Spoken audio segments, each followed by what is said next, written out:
Olá, meu nome é Paula Antunes e eu sou professora de Sociologia da Rede Estadual.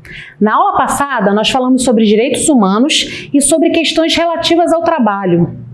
Falamos um pouco sobre a fragilidade daqueles que estão no mercado informal e que não são amparados pela lei que pode protegê-los. Hoje, nós vamos falar um pouco mais sobre esse tema: trabalho.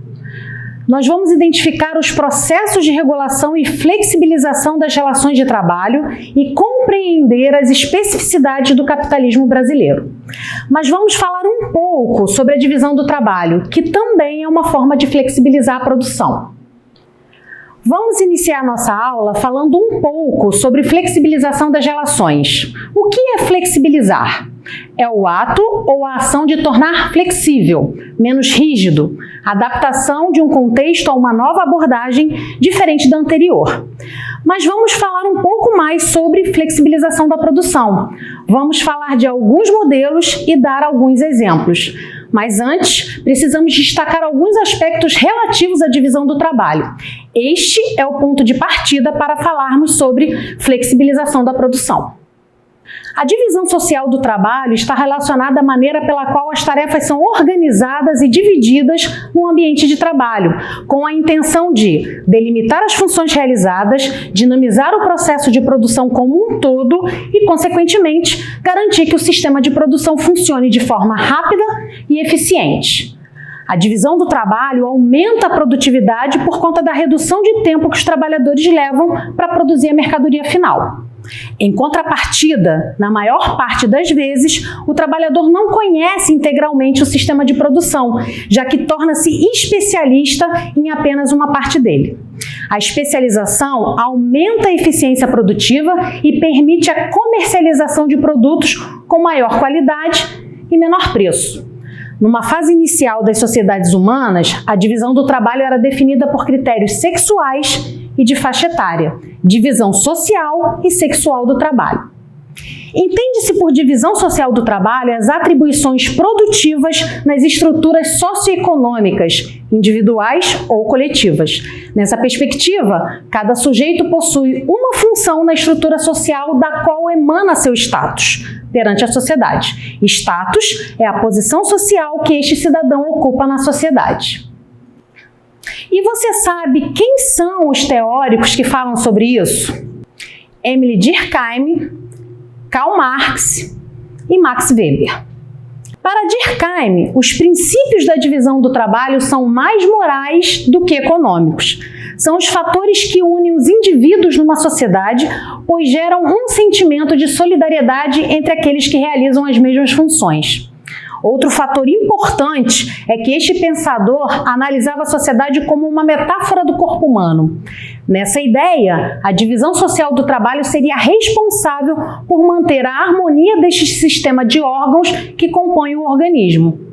Além disso, Emile afirmou que quanto maior e mais complexa for uma sociedade, maior será a divisão social do trabalho presente na mesma. Para ele, é o crescimento populacional o responsável pela divisão do trabalho.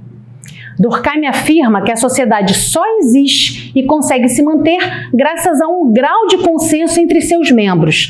Tal consenso social se distingue em dois tipos de solidariedade: solidariedade mecânica e solidariedade orgânica.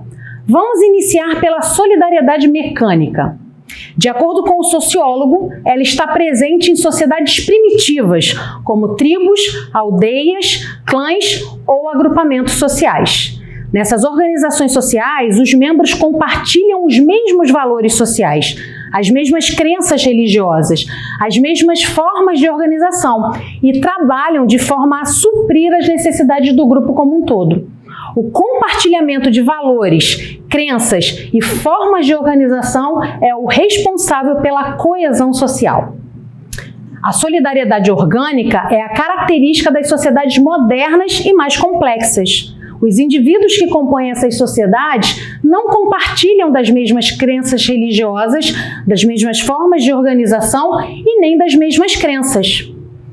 Cada indivíduo possui uma consciência própria, Nessas sociedades, a divisão do trabalho é evidente e crescente, o que aumenta o grau de interdependência dos indivíduos, uma vez que a dependência entre os seres sociais é grande, pois cada um depende diretamente do trabalho realizado pelo outro. Nesse tipo de sociedade, a coesão social é garantida a partir do direito, regras e leis.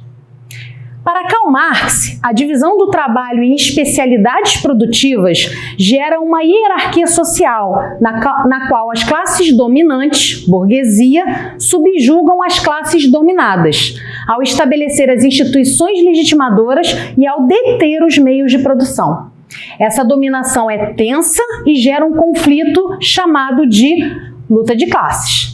Ademais, para ele, a especialização das atividades produtivas nas sociedades complexas gerou uma divisão do trabalho social como uma forma vital de sobrevivência. E assim, ao superar as suas necessidades básicas, a humanidade cria outras.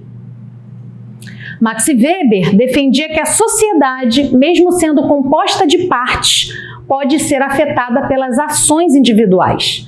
Ele analisa o trabalho a partir da ótica religiosa. Ele percebeu uma nítida diferença na divisão social do trabalho entre católicos e protestantes. Os protestantes eram austeros e valorizavam o trabalho, além de possuírem uma doutrina religiosa mais alinhada ao capitalismo. Isso culminou na tendência ao empreendedorismo, típica nas sociedades protestantes. E quais são os modelos capitalistas de produção? Taylorismo, Fordismo, Toyotismo, Volvismo. O Taylorismo é uma concepção de produção baseada em um método científico de organização do trabalho. Foi desenvolvida pelo engenheiro americano Taylor, que em 1911 publicou Os Princípios da Administração Científica, obra na qual expôs seu método. A partir dessa concepção, o trabalho industrial foi fragmentado, pois cada trabalhador passou a exercer uma atividade específica no sistema industrial. A organização foi hierarquizada e sistematizada, e o tempo de produção passou a ser cronometrado. Desde então, e cada vez mais, tempo é uma mercadoria e o trabalhador que vende sua mão de obra, portanto, seu tempo tem a incumbência de cumprir com as tarefas no menor tempo possível para que possa produzir mais e mais. Taylor entendia que a hierarquização evitava a desordem predominante do tempo no qual a organização ficava por conta dos trabalhadores. Separou dessa forma o trabalho manual do trabalho intelectual, dividindo os funcionários entre aqueles que eram pagos para pensar de modo complexo, planejar, e aqueles que eram pagos e mal pagos para executar. Dessa forma, da mão de obra operária, naquela época, não era exigida a escolarização. O trabalho sistemático fazia dos trabalhadores peças descartáveis, pois peças de reposição não faltavam. Nesse sentido, era grande a economia na folha de pagamento das indústrias, pois a maioria dos trabalhadores não possuía qualificação. A direção, ou ao gerente, cabia controlar, dirigir e vigiar os trabalhadores, impedindo, inclusive, qualquer conversa entre os mesmos. Aos trabalhadores só restava obedecer e produzir incessantemente. O Fordismo é o nome dado ao modelo de produção automobilística em massa, instituído pelo norte-americano Henry Ford. Esse método consistia em aumentar a produção através do aumento de eficiência e baixar o preço do produto, resultando no aumento das vendas que, por sua vez, iria permitir manter baixo o preço do produto. Aqui houve a introdução da linha de montagem em esteira rolante. O Fordismo é utilizado até hoje na fabricação de automóveis. Foi e continua sendo o único modelo de produção capaz de atender a demanda exigida pela sociedade atual. Com a crise econômica de 2008 e 2009 no sistema imobiliário dos Estados Unidos e sua consequência no mercado global, inúmeras montadoras sofreram uma enorme queda nas vendas e tiveram de demitir seus funcionários pela repercussão da crise também no mercado de automóveis.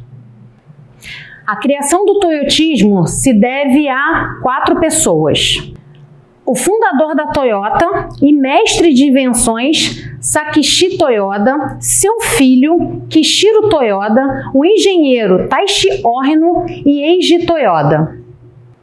O mercado automobilístico japonês, que até o fim dos anos 1920 era dominado por montadoras estrangeiras, começou a ceder espaço para os fabricantes domésticos. Kishiro, diante da oportunidade, fundou o embrião da maior montadora de automóveis, então uma mera subsidiária da fábrica têxtil de seu pai. Assim, em 1937, nascia a Toyota Motors, palco da atuação do espírito inovador de Eiji Toyoda. O toyotismo, ou modelo japonês, tem como características principais seguir a demanda da necessidade do consumidor. O termo utilizado é on demand ou just in time, redução de estoques, inovação tecnológica, flexibilização da produção, menor especialização, menor quantidade de mão de obra, muitas máquinas, poucos trabalhadores, redução salarial e talvez uma taxa de emprego. O volvismo. Criado pelo engenheiro indiano M.T. Shavankar na década de 60, com a ajuda de Erik Gustaf Larsson, um engenheiro sueco cofundador da Volvo, mestre em engenharia mecânica pelo Instituto Real de Tecnologia. Ele foi vice-presidente e diretor técnico da Volvo em Gothenburg quando foi criada a companhia em 1927. É um modelo pós-fordista que concilia tanto os aspectos tecnológicos quanto os humanos presentes no sistema de produção. Para se compreender como se deu a implantação do volvismo, é preciso, antes, conhecer as características da indústria sueca. Os trabalhadores têm autonomia, bem como conhecimento para detectar oportunidades e experimentá-las, de modo a agregar valor ao produto final. Isso ocorre porque eles são treinados a fazerem parte de equipes autogerenciáveis.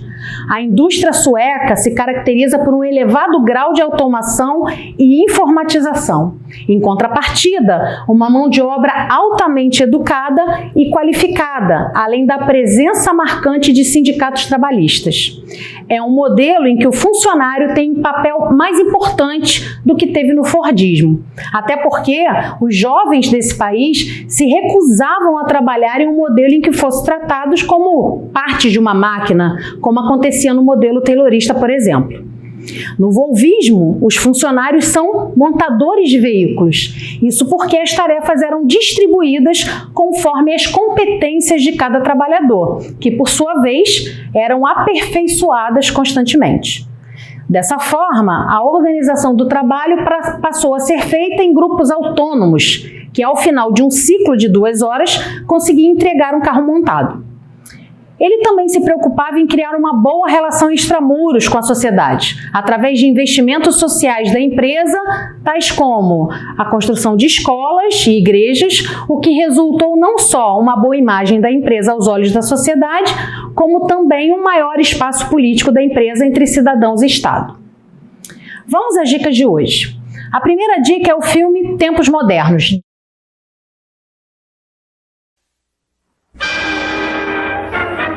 Charlie Chaplin em Tempos Modernos. Tempos Modernos.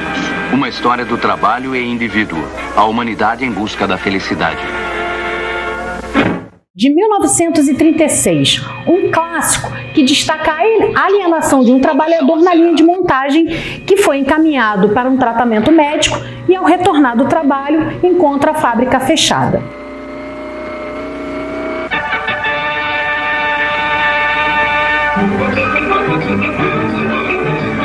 Attention foreman. Trouble on bench 5. Check on the nut tightness. Nuts coming through loose on bench 5. Attention foreman.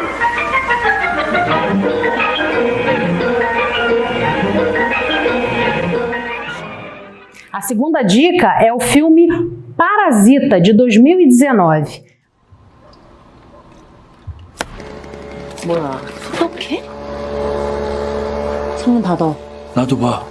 공짜로 집안에 소독도 하고.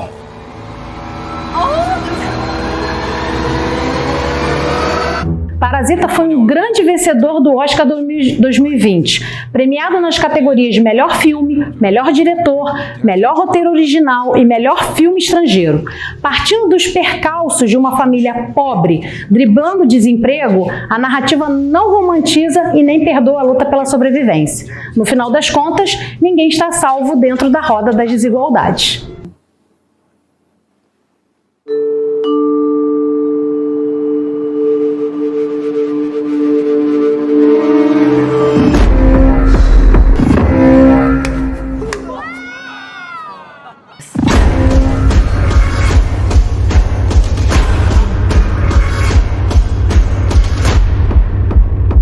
근데 지금 진짜로 이상한 게 뭔 것 같아.